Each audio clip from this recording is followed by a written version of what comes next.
But the only readers that really matter are those amateur readers who are just reading for pleasure. You know, like reading reviews and stuff has no relevance, and it's not who you're intending the book for.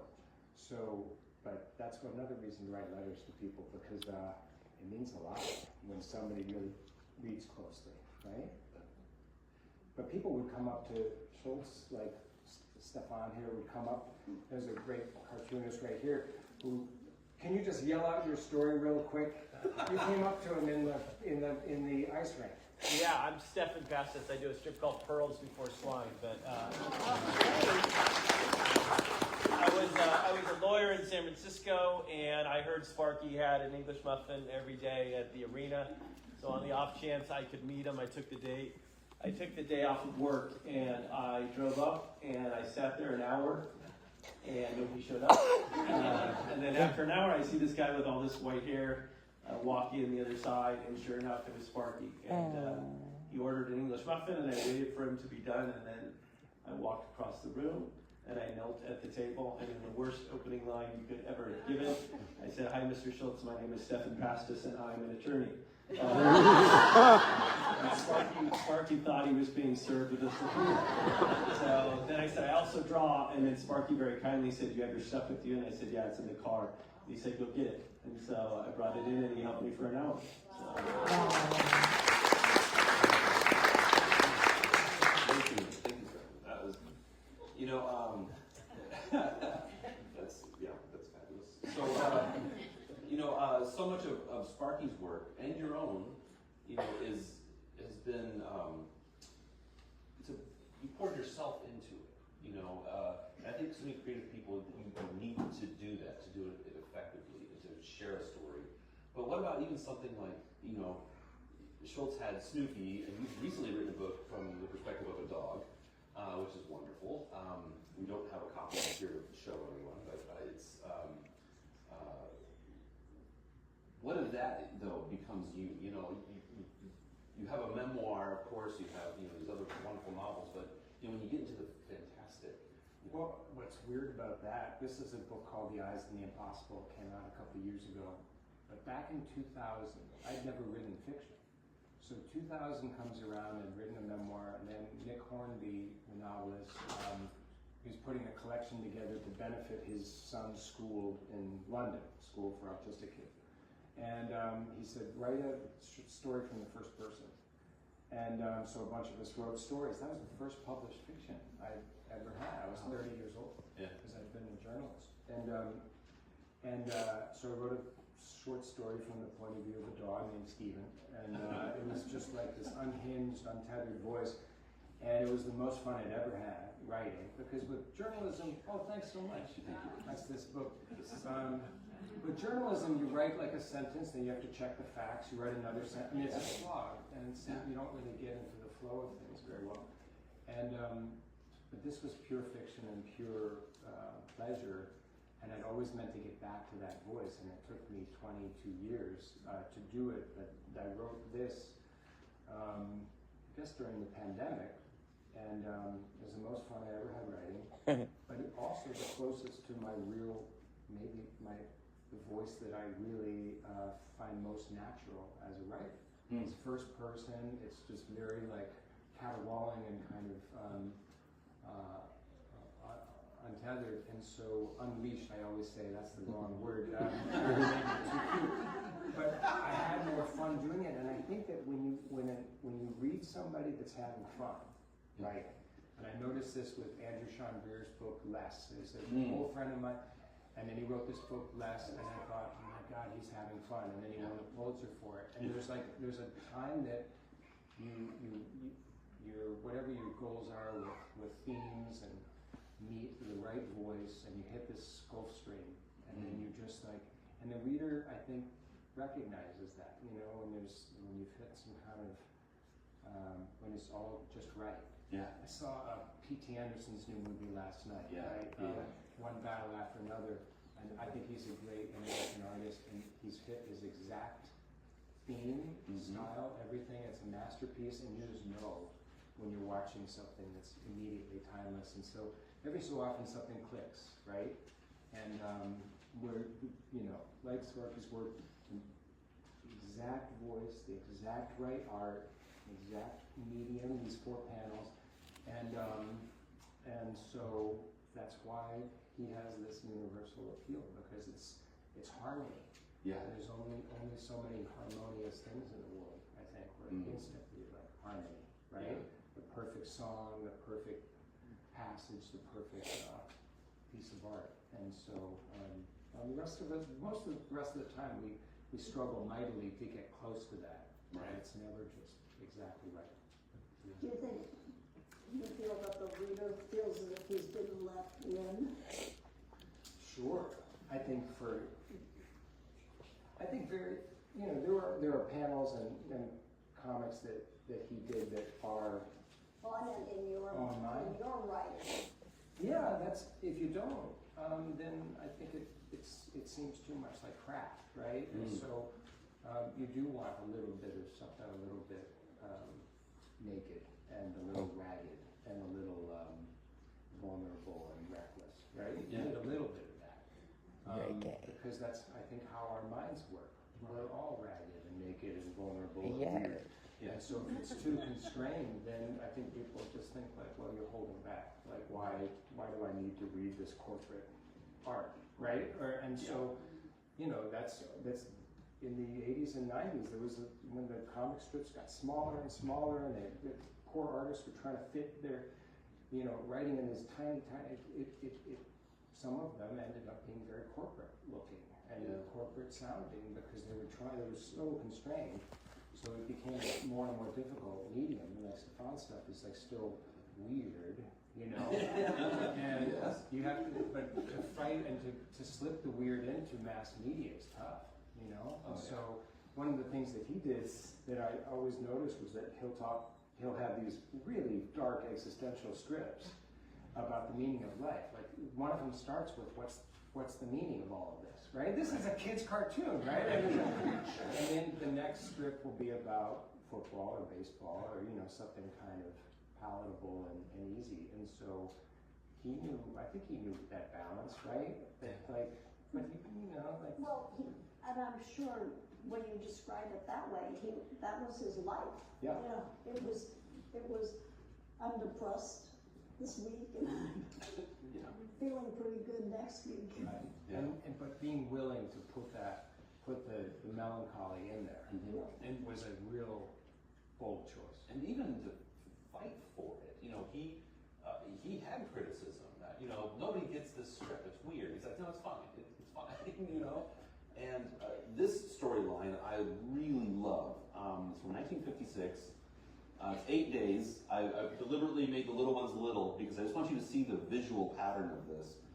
Of Charlie Brown has got his kite stuck in the tree once again. You know, it begins, Lucy comes up to him. Want to hear a riddle, Charlie Brown? What hasn't any wings but still flies? And he yells at her, get out of here! These dedicated people have no sense of humor. And for 8 days, Charlie Brown just stands there. And Is he hanging on? and he's hanging onto the string, and he just stands there. And he's like Job on his ash heap, with the people coming up to him and telling him what his problems are. You really shouldn't be doing this. And the thing is that Sparky did get pushback on this series. And of course it ends with, I think it's Shermie under that slicker and hat. Charlie Brown, it's raining, you're going to get drenched. Is that stupid kite getting wet too? It's soaked! And he smiles. That's dark. And My misery is okay if it's shared with my enemy, right? And, you know, for 8 days, Charlie Brown didn't move. And it's just like, wow, he's really going for something Do you here. remember the David Lynch cartoon we had for years? The angriest dog in the world. It was just the same It's the same image animals every over and time. over and over. Yeah. Yeah. And then Groening's Life in Hell did a lot of that, like the same petition. You know, I think his lineage is directly from Schulz. You know, like in terms of how he composed panels and all the white space. You know, Yeah. there was not a lot of that before Schulz. Like in terms of these open compositions, they were a lot denser. don't you think? Yeah, definitely, absolutely. And I asked Benjamin if we had any letters, because I thought that I had heard Sparky say that editors complained. They said nothing's happening, what are you doing, where's it going?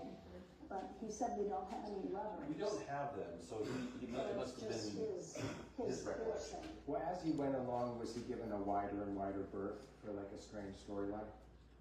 Well, sort of. I mean, there becomes a point where he's just Mr. Schulz. Thank you very much for your, Yeah.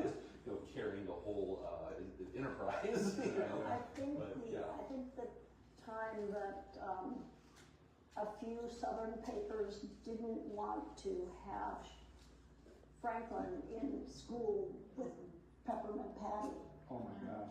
and the syndicate said, somebody at the syndicate said something, and he said, well, too bad.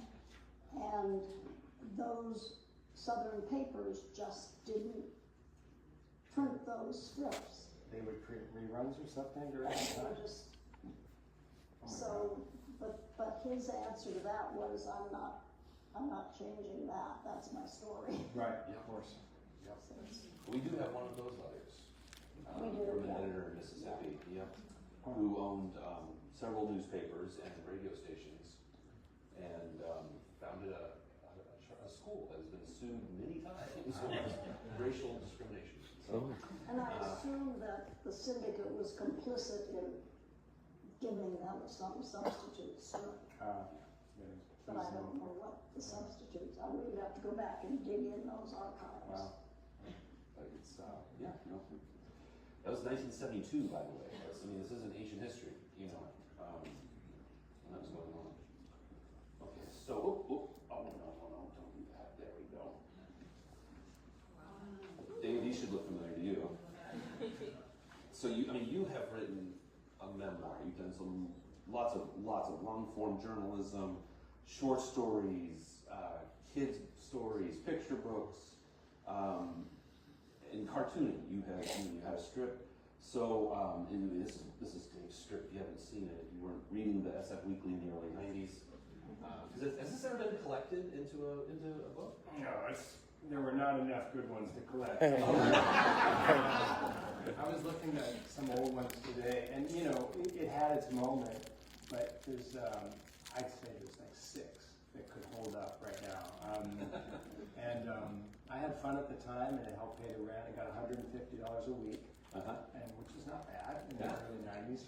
And it ran in the weekly, and but it didn't age super well. Oh, okay. And it was really indulgent though, and I got that from Schulz too. So it's like this Steve the Grinning handbag I'll draw him. He was a very melancholy guy. Yeah. But I also learned, like I had 2 characters at first, and they were like, oh, this pen's not quite right, but they were this guy. So there were 2 friends that both had the same round head and a pointy nose, and this was before the Jack in the Box guy. Who knows where they got that? No, it was just the same idea around the same time, but I learned that it's so hard to get this circle every single time, and you really, when you're a cartoonist, you really have to think of something that you can draw easily over and over and over. So instead of circles, I went with Steve, which was, all straight lines. You can't get it wrong, right? And he always everything about it was sort of forgiving, You can't really get that wrong.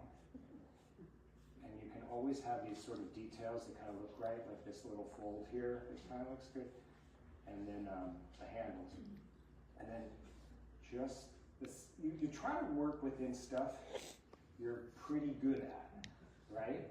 And then you have to learn that you can't draw and draw and draw something that you're not inherently good at. Does that make sense? Right. So you sort of have to, and he would always say things like this, like, right? Sort of French melancholist. And he would just sort of sit in physical space and say these things, right? These proclamations. I got the, boy, I got that really long, didn't I? Anyway, and then I would do sort of a wood paneled floor sometimes, because I like to draw wood. That was the other thing.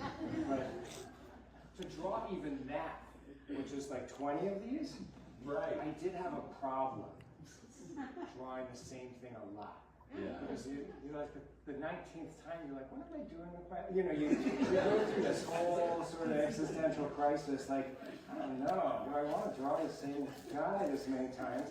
And so I was not 100% built for doing this, you know, this particular guy forever, but anybody want this? Anybody remember seeing it? I'll be back there, I'll save it for you. I can draw later. I brought my 2 special pens. But yeah, I was a very lazy cartoonist and very messy. Yeah. And so I wouldn't put the time in to make it look tidy. The computer was new then, like, so I could use the Mac and make it look a little bit better. But you do have, it's an incredibly hard art form to get right. You do have to be very dedicated to the craft of it. You see Sparky's originals are beautiful, beautiful works of art. And for people that are really good at it, you gotta honor that art form a lot. And I was too sloppy to do it right. And so I abandoned it and left it to the professionals at a certain point because I really, you know, I had reached the very low limitations of my abilities. Can you use the same ideas in a novel? Nope. No? I don't think so. It doesn't translate much. I always find all of these art forms drastically different. You know, like if I work on a screenplay, it has no resemblance at all to anything else. Outside of maybe economy of language, like when you can get a really, if you can have one line of dialogue do all the work that you need to get done in a very short amount of time, then that's one thing that you can carry. Well, because you have the facial expressions and everything else to help you. Exactly. So it So doesn't they're have really to live different. on the dialogue. You have to describe Yeah. the facial moves. And novels are really good for sloppy people. You know, like for me, you've got 400 pages. You don't really have to like be tidy about anything. So it's very, it's the right form for me. Not any one word carries the same amount of like exact amount. You don't have to be. You try to be as precise, but it is more forgiving to sort of like, you know, big baggy monster like Henry James said. Well, and you have a year to write it too. A year minimum, right? You know, like some of this books, 3-4 years. Yeah. I mean, you got a lot of time. Jeannie, I wanted to touch on humor and on Sparky's storytelling. There's this great storyline of when this is actually the longest continuous story within Peanuts. Is when Charlie Brown, he gets so upset. One day he bites the kite-eating tree, and then he starts getting a nasty letter from the EPA. Well, this is interesting because this was just when the EPA began enforcing environmental laws. I mean, we've forgotten that because we're so used to it now. But Right, well. it was him against the government. Right. And an agency, by the way, that was helped form by Richard Nixon. Yes, it was. Wow. In the bipartisan days, yeah. Anyway, long story. Sorry. No, it's just. No, I think it's good to point out. And Charlie Brown goes to, you know, his dog to say, I think I need an attorney. And there's stuff. And then I have a feeling the EPA is going to sue me for biting a tree. And Charlie Brown says, oh, not Charlie. And Snoopy says, no problem. My client was confused, Your Honor. He thought he was a beaver. Which is just, you know, a great defense, I guess. And once again, though, you know, Charlie Brown, he's fled the neighborhood. He leaves town with his satchel on his Yeah, he's got his little hobo bindle there, and he's. Hobo. This is not a bad-looking neighborhood. I wonder where I am. Bonk. And of course, something bad has to happen to him. I think you killed him, Ruby. No, maybe not. Sometimes older people take naps in the middle of the day. Tiny little kids. Oh, this is so great. And goes on. So you should come home. This is Linus. So he ends up managing this baseball team with little kids. He's their hero again. So Charlie Brown gets to be the savior, the big brother. And he they've apparently someone has scheduled a game for his team he's managing now. These little kids called the Goose Eggs. And I want to say one thing. You notice Milo. Sparky named a lot of kids in the strip, and you never saw them again. We had something that Benjamin figured out how many different characters were, and there was something like 50 or more characters. In Peanuts? Yes. Well, there's over 70. Yeah. Okay, there are more than 50, Yeah. but they're all named, and Yeah. what There's a was lot. that for? What did you do that for? I don't remember. Well, it's really, yeah, it doesn't matter. But yeah, it was for some reason cool. I mean, I think we just needed the number, and we had, some people had said this and someone had said that. And we're like, well, which one is it? And well, let's just count them, let's figure it out. Which is often how.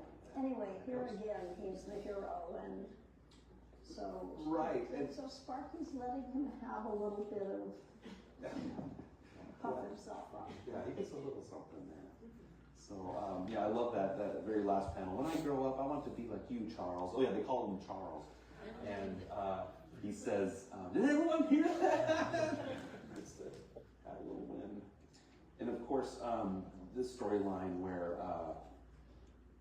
well, actually, I don't know if we have time for that. Oh, this is so great, though. Where Snoopy is reading War and Peace, one word at a time. And Woodstock doesn't appreciate the artistry that goes into such an endeavor. And they get in a fight, and Woodstock leaves in a huff. And then Snoopy is reading, and Linus rushes into the picture. A cat's got Woodstock. The cat next door has got Woodstock. Save him, save him. Good grief, Snoopy says as he dives into the fight.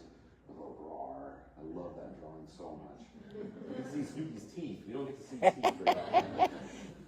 And then this is where we get to see some different variations of Schulz's humor coming into play.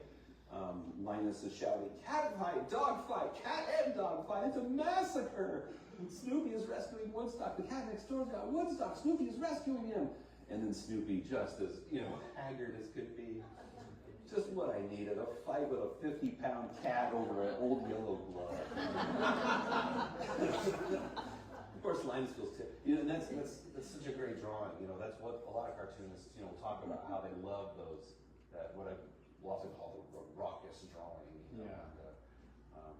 I always remember those when he would draw something for the first time.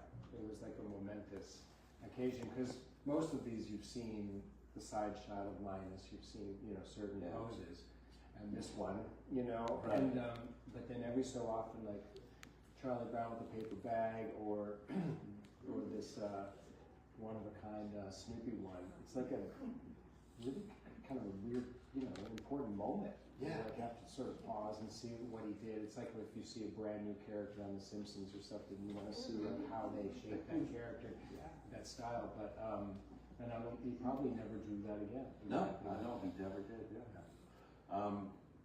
Anyway, I'm gonna hurry up and finish. So there's, I do want to leave time for maybe a couple of questions. So if you are really excited about a question, you might get it ready in question form. So,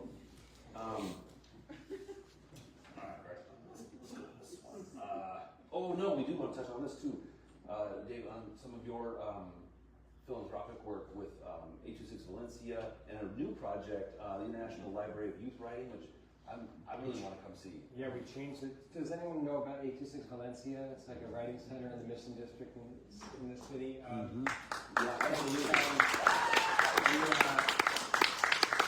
Jean pointed out that she was sent the very first quarterly. We published student work.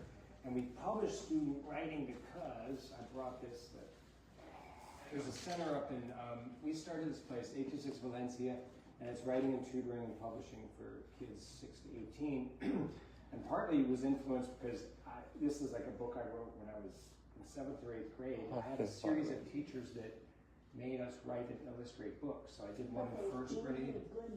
Good materials. They suggested, we had to buy this, I bought this myself, like you could do it different ways, combine them different ways, but I was like, wanted it to look official. And so, you know, it has a copyright page on the back and everything. And, we did one in first grade with my teacher, Mrs. Wright, and then 5th grade with Miss Dunn. And with Miss Dunn, I wrote this book and she submitted it to like a young authors contest in Illinois, and a bunch of us, like 500 kids from all over the state, went to Eastern Illinois University as a gathering of young authors, and the guest speaker was Gwendolyn Brooks. So she was like just about a poet laureate of the U.S., and in Chicago she was the biggest author we had. And so anyway, she spoke to us as fellow authors and addressed us and said welcome to this world to all of us. So it stuck with me, so ever since we've been trying to give kids the same kind of opportunity, same platform, welcome them in, publish them in professional looking books like this.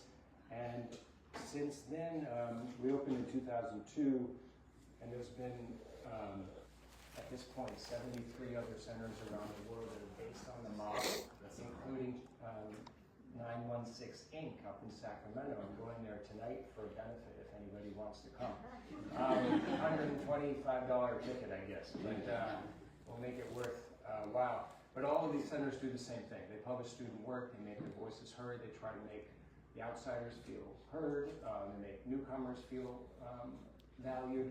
And so over the years, we published so many books that we had over 1,000 books written by kids. So we just opened the International Library of Young Authors across the street from 826 Valencia, and it houses a little bigger than this, but it's got 1,000 books written by kids from all over the world. So if you're ever in San Francisco, come see us. Yes, it is like a Christian Science reading room for kids' books. So you can come in and read.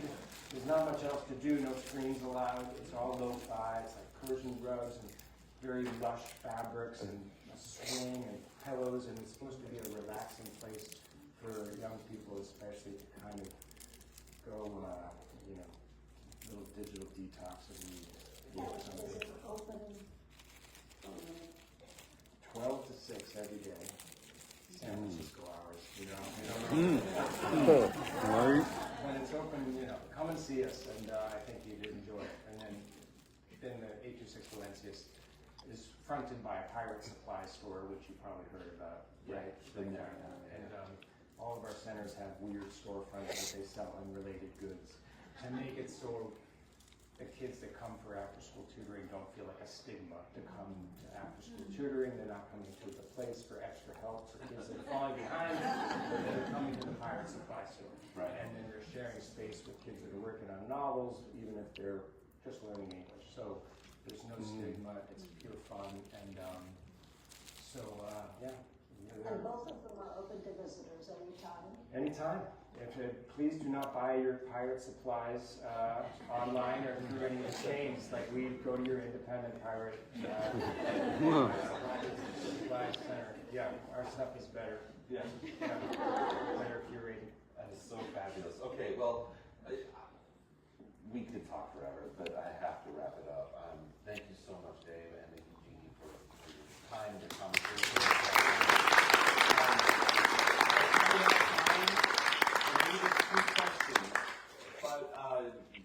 Just a reminder, Dave and Jeannie and myself, we will be out here signing books, so if you might get a chance then. So Jessica has a microphone, so let's raise a hand if you have a question for us. And we can, yes, right here.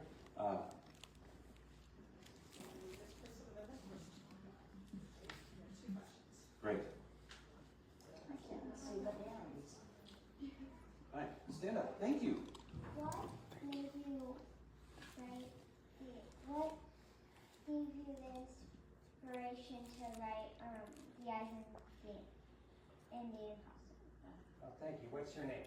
Vida. Vida? How do you spell it? Vida. That's my wife's last name. Is that weird? But this is your first name, right? Oh, nice. So if we were, if you joined our family, that would be weird, right?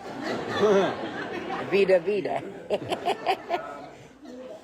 That's a beautiful name. And how old are you? 7 and a half. All right. You already read the book? Yeah. Oh, good. Have you been to Golden Gate Park in San Francisco? No.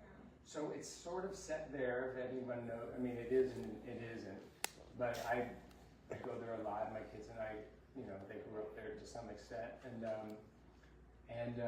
But one of the things, beyond writing from the point of view of this dog that I wanted to do, like I was talking about, there's a part of the park that contains bison. So there's like maybe 12 captive bison there. And it's one of the sadder things you'll ever see because they don't want to be there. And so you go and you visit them and they don't move and they have nowhere to go and they're hemmed in. And the bison used to roam the plains and have thousands of miles that they could travel. And now they're hemmed in about a 2.5-acre park. So in the book, Johannes, our protagonist, has, after a brief stint of being a kept dog himself, he realizes the sort of how hard it was to be contained and captive, and so he decides he wants to free the bison. So he and the other animals of the park conspire to do that. So I think it was based on a really subliminal 25 years of going to this park and seeing these sad bison. Yeah. And it wasn't really part of the plot until suddenly it was like a major part of it. So a lot of times you don't know every part of the book you're writing comes from some deep-seated kind of primal place, right? Whenever you write, Vida, sometimes you don't have to know exactly everything you're going to write about it, just a journal. Sometimes. And a lot of the stories that the kids write here are so bonkers and weird, and that's what makes them great, because they're not constraining their own imagination, okay? So when you write, just like, it doesn't have to make any sense sometimes, just like let it go. And sometimes the best stories are the ones that are coming from the deepest gut part of you. Does that make sense? Yeah. Maurice Sendak, who we got to work with for a long time, all of his stories were just primal. Like you read like Outside Over There, or In the Night Kitchen. These are weird books. Yeah. And there's nothing on this, on the intellectual side that are coming. It's really just deep down on the gut level, some sort of primal or subprimal part of him, and that's why the stories, I think, connect with us, because there's no logic sometimes, there's definitely no lesson. Yeah. Hated lessons in books. Hated lessons. So he'd go off and off. He had a mouth, like he spoke candidly about things and stuff he didn't like, and he was not a cuddly, he was really candid, let's say, and but about people trying to insert lessons in every picture book, he really had opinions, and so sometimes that storytelling, Vida, make sure it's weird, promise? All right? Keep it weird. All right, our last question. Yeah, what do you think about artificial intelligence in regards to art, writing? There's no place, period, and I'm pretty hardcore about this, so I don't want to hurt feelings if anyone's using it. I'll start with the teaching side. So all my teacher friends, our organizations exist to help teachers. My mom was a teacher, sister was a teacher. A lot of my friends were teachers, and the word that always comes up with teachers and AI is catastrophe. So the average teacher that I know has said that it's added 20 hours a week to their week to police the use of AI in student writing. So that's a catastrophe with already overworked teachers that are underpaid, overworked, and never appreciated enough. So now you add 20 more hours. So that's catastrophic for the school system. Secondly, if you are asking a computer to come up with ideas for you, you're not writing. You're ceding your soul to a machine, which which is the saddest, most dystopian outcome this species could ever hope for, or fear. It's like, oh, I don't have ideas. Machine, tell me what to write. Like, we're cooked. It's over. Yeah. Lastly, if you use AI in any part of a creation, it's no longer yours and it's no longer art. So there's no such thing as AI writing because only a human can write. There's no such thing as AI art because only a human can create art. Machines don't create art. They can process or come up with some sort of melange or pastiche of stolen goods. Because all of my books were stolen by all of these large language models, and now we've all sued these groups and we're all getting a nice settlement. So, but that's happening right now. It's all theft, and it's not creation, and it's not art, and it's not writing. But I'm saying this, AI is really useful. Cancer research, medical stuff, all that stuff. It has no place in writing, nor will it ever. Nor will there ever be a book published by a real publisher that has any AI anywhere in it, because it falls under copyright infringement. So it's actually discounted. All the publishers have clauses that prevent it. So that's just to disabuse anybody that we're going to have an AI novel or AI. None of these things will ever happen. But right now we're in this very uncomfortable time where we're trying to find our way and make sure that students can still write, that they really can express themselves, that they get to have their authentic voice on paper. And if anybody allows any moment for a kid to say, or any kid to say, yeah, have it be partly you and partly a machine, then we're cooked. That's the end of the speech. So, but the really encouraging thing, my kids are teenagers, or one of them just became post-teenager a couple days ago, but their teachers all now have them handwrite in class. So these blue books that a lot of us grew up with, now like the stock is soaring. They're sold out everywhere. Good. And more teachers are saying, write your paper on paper in class, and I'll grade it. And that's the best way to learn how to write is handwriting. Maybe this crisis has brought us back to a place with pure written expression, and maybe it's a good outcome. But just don't be fooled. You promise? No AI writing. The words, it's an oxymoron. It doesn't work.